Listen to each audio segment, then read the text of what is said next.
Hello ಗೆಳೆಯರೇ, ಹಿಂದಿ ಸಿಖೋ ಎನ್ನೋ ಚಾನಲಿನಲ್ಲಿ ದೈನಂದಿನ ಹಿಂದಿ ಸಂಭಾಷಣೆಯ ಅಡುಗೆ ಮನೆ ಸಹಾಯ ಎಂಬ ವಿಡಿಯೋದ 3ನೇ ಭಾಗಕ್ಕೆ ಎಲ್ಲರಿಗೂ ಸುಸ್ವಾಗತ.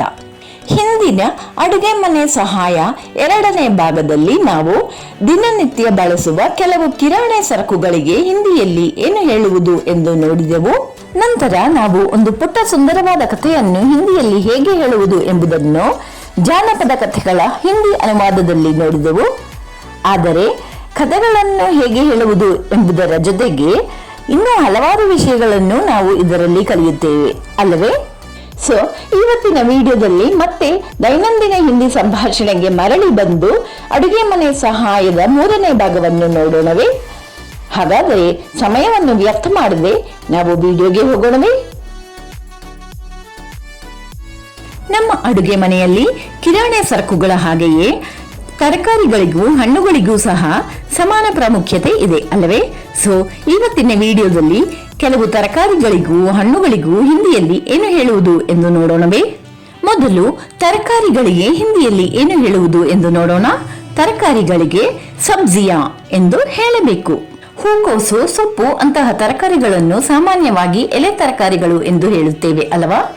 ಎಲೆ ತರಕಾರಿಗಳನ್ನು ಹಿಂದಿಯಲ್ಲಿ ಸಾಗ್ ಎಂದು ಹೇಳಬೇಕು. ಎಲೆ ಕೋಸಿಗೆ ಹಿಂದಿಯಲ್ಲಿ ಪತ್ತಾ ಗೋಭಿ, ಬಂದ್ ಗೋಭಿ ಅಥವಾ ಗೋಭಿ ಎಂದು ಹೇಳಬೇಕು. ಹಾಗೂ ಹೂಕೋಸಿಗೆ ಫೂಲ್ ಗೋಬಿ ಎಂದು ಹೇಳಬೇಕು.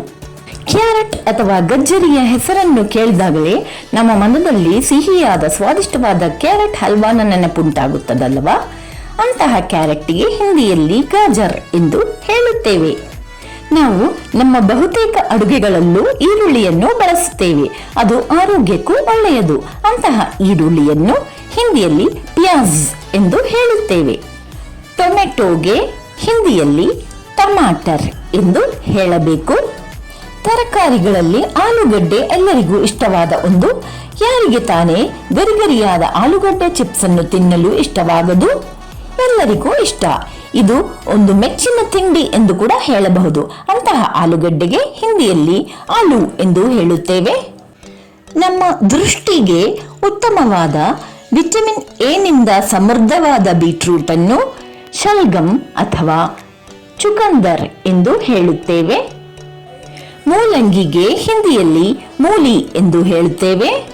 ಹಾಗೂ ಬೀನ್ಸ್ಗೆ ಹಿಂದಿಯಲ್ಲಿ ಫಲಿಯಾ ಎಂದು ಹೇಳಬೇಕು. ಬದನೆಕಾಯಿಗೆ ಬೆಂಗನ್ ಎಂದು ಹೇಳಬೇಕು.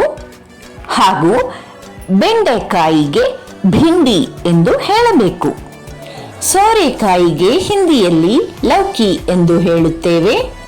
ಹಾಗಲಕಾಯಿ ತುಂಬಾ ಕಹಿಯಾದರೂ ಸಹ ಶುಗರ್ಗೆ ಒಂದು ಒಳ್ಳೆಯ ಔಷಧಿ. ಅಂತಹ ಹಾಗಲಕಾಯಿಗೆ ಹಿಂದಿಯಲ್ಲಿ ಕರೇಲಾ ಎಂದು ಹೇಳಬಹುದು. ಕುಂಬಳಕಾಯಿಯನ್ನು ಅದರ ಪ್ರಭೇದಗಳ ಹೊರತಾಗಿಯೂ ಸಾಮಾನ್ಯವಾಗಿ ಕದ್ದು ಎಂದು ಕರೆಯಲಾಗುತ್ತದೆ. ದೃಷ್ಟಿಗೆ ಒಳ್ಳೆಯದಾದ ಪಾಲಕ್ ಸೊಪ್ಪನ್ನು ಪಾಲಕ್ ಎಂದು ಕರೆಯಲಾಗುತ್ತದೆ. ಗ್ಯಾಸ್ಟ್ರಿಕ್ಸ್ ಅಥವಾ ವಾಯುವಿನ ಹಿಡಿತಕ್ಕೆ ಒಳ್ಳೆಯ ಔಷಧಿಯಾದ ಬೆಳ್ಳುಳ್ಳಿಯನ್ನು ಹಿಂದಿಯಲ್ಲಿ ಲಹಸುನ್ ಎಂದು ಕರೆಯುತ್ತೇವೆ. ಹಣ್ಣುಗಳಿಲ್ಲದೆ ಬರೀ ತರಕಾರಿಗಳು ಮಾತ್ರವೇ ಚಾನ್ಸೇ ಇಲ್ಲ ಅಲ್ಲವೇ? ಅದರಲ್ಲೂ ಈ ಬೇಸಿಗೆಯಲ್ಲಂತೂ ತಣ್ಣಗಿರುವ ಸ್ವಾದಿಷ್ಟವಾದ ತಾಜಾ ಹಣ್ಣಿನ ರಸವನ್ನು ಅಂದರೆ ಫ್ರೂಟ್ ಜ್ಯೂಸ್ ಅನ್ನು ಕುಡಿಯದೇ ಇರುವವರು ಯಾರಾದರೂ ಉಂಟೆ? ಇಲ್ಲವೇ ಇಲ್ಲ. ಸೊ ಹಣ್ಣುಗಳನ್ನು ಹಿಂದಿಯಲ್ಲಿ ಏನು ಹೇಳುವುದು ಎಂದು ನೋಡೋಣವೇ? ಹಣ್ಣುಗಳನ್ನು ಹಿಂದಿಯಲ್ಲಿ ಫಲ್ ಎಂದು ಕರೆಯುತ್ತೇವೆ. ದಿನಕ್ಕೆ ಒಂದು ಸೇಬು ವೈದ್ಯರನ್ನು ದೂರವಿಡುತ್ತದೆ ಎಂಬ ಮಾತು ಪ್ರಚಾರದಲ್ಲಿದೆ ಎಂಬುದು ಎಲ್ಲರಿಗೂ ಗೊತ್ತಲ್ಲವೇ? ಅಂತಹ ಸೇಬನ್ನು ಸೇಬ್ ಎಂದು ಹಿಂದಿಯಲ್ಲಿ ಹೇಳುತ್ತೇವೆ.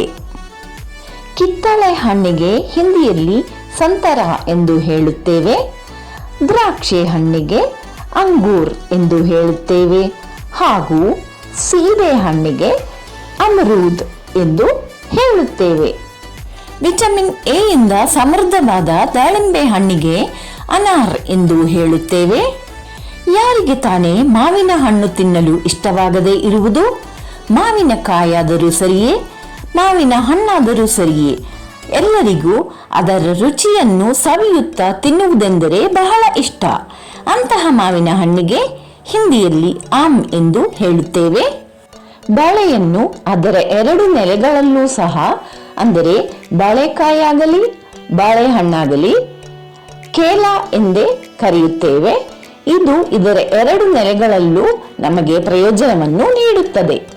ಹಲಸಿನ ಹಣ್ಣಿಗೆ ಹಿಂದಿಯಲ್ಲಿ ಕಟ್ಹಲ್ ಎಂದು ಹೇಳುತ್ತೇವೆ ಹಾಗೂ ರಸ ತುಂಬಿದ ಅನಾನಸ್ಸಿಗೆ ಅನನಾಸ್ ಎಂದು ಹೇಳುತ್ತೇವೆ.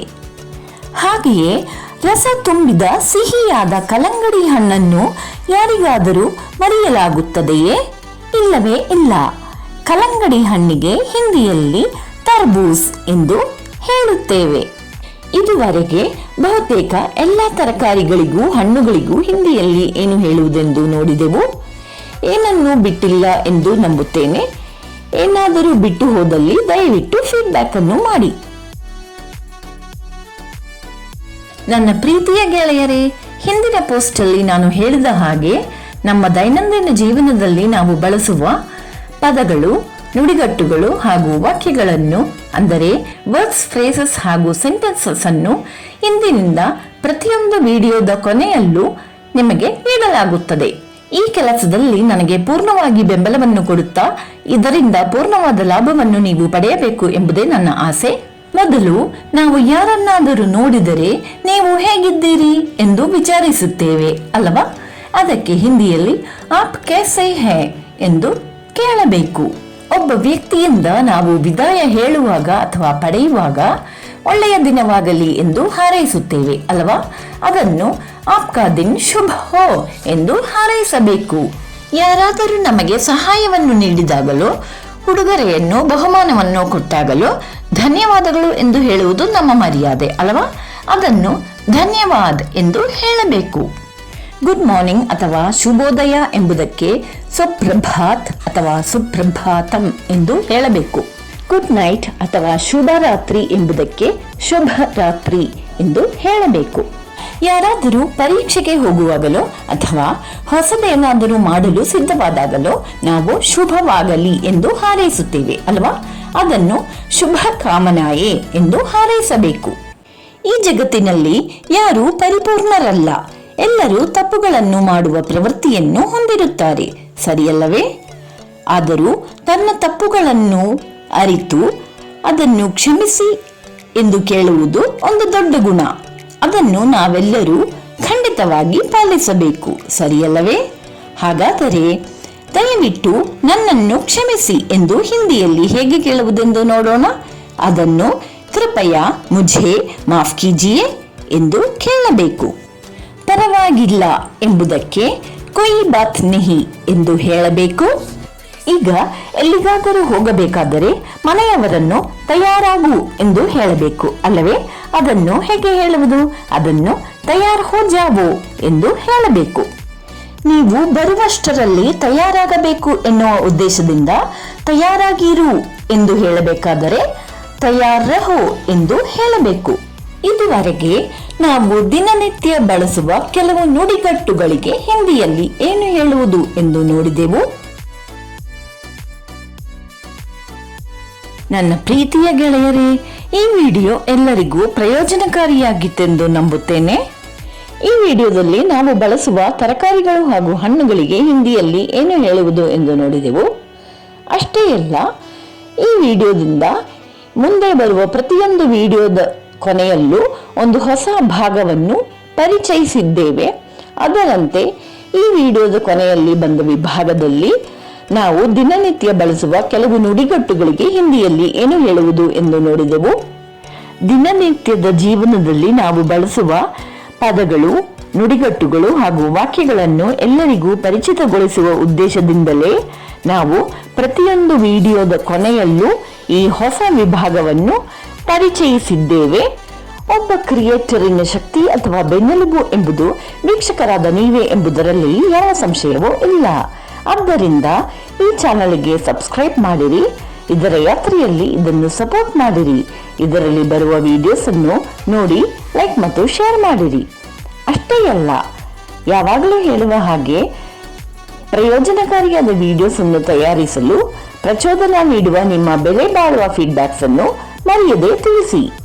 ಸೊ ಗೆಳೆಯರೇ, ನಮ್ಮ ಜೀವನದಲ್ಲಿ ದಿನನಿತ್ಯ ನಾವು ಬಳಸುವ ಕೆಲವು ಪದಗಳು, ನುಡಿಗಟ್ಟುಗಳು ಹಾಗೂ ವಾಕ್ಯಗಳನ್ನು ಎಲ್ಲರಿಗೂ ಪರಿಚಿತಗೊಳಿಸಲು ಸೇರಿಸಲಾದ ಹೊಸ ವಿಭಾಗಗಳಿಂದ ಕೂಡಿದ ಹೊಸ ವಿಡಿಯೋಗಳಿಗಾಗಿ ಕಾದಿರಿ. ಅದುವರೆಗೆ take care and be safe. Hindi Seekho ಎನ್ನೋ ಚಾನಲಿನ ದೈನಂದಿನ ಹಿಂದಿ ಸಂಭಾಷಣೆಯ ವಿಡಿಯೋದಿಂದ ಸೈನ್ ಆಫ್ ಮಾಡುವುದು ನಿಮ್ಮ ಸೀತಾ ಸುಂದರ್.